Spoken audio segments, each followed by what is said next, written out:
வாழ்க வளமுடன். வாழ்க வளமுடன். வாழ்க வளமுடன். இன்று நமது நேசம் இலவச முதியோர் இல்லத்திற்கு அரைஸ் நிறுவனத்தார் மதிய உணவு வழங்கியுள்ளார்கள்.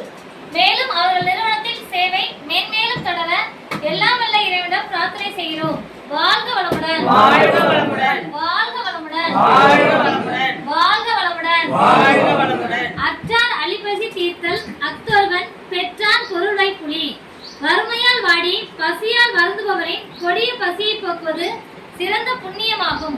அத்தகைய சிறந்த புண்ணியத்தை செய்து வரும் அரைஸ் நிறுவனத்தார் அனைவரும் நலமுடன் வாழவும் அனைத்து செல்வங்களும் பெற்று சீரும் சிறப்புடன் வாழவும் எல்லாம் வல்ல இறைவனிடம் பிரார்த்தனை செய்கிறோம். வாழ்க வளமுடன். வாழ்க வளமுடன். வாழ்க வளமுடன். வாழ்க வளமுடன். வாழ்க வளமுடன். வாழ்க வளமுடன். நல்லதே நடக்க, நானிலம் சிறக்க, மகிழ்ச்சி பெருக, மனிதநேயம் சிறக்க உங்கள் உறுதியான அர்ப்பணிப்பு, விடாமுயற்சி, திறமை மென்மேலும் வளர எங்கள் நேசம் இலவச முதியோர் இல்லத்தின் சார்பாக அரைஸ் நிறுவனத்தினருக்கு மனதார நன்றியையும் வாழ்த்துக்களையும் தெரிவித்துக் கொள்கிறோம். வாழ்க வளமுடன். வாழ்க வளமுடன். வாழ்க வளமுடன். வாழ்க வளமுடன். வாழ்க நலமுடன். வாழ்க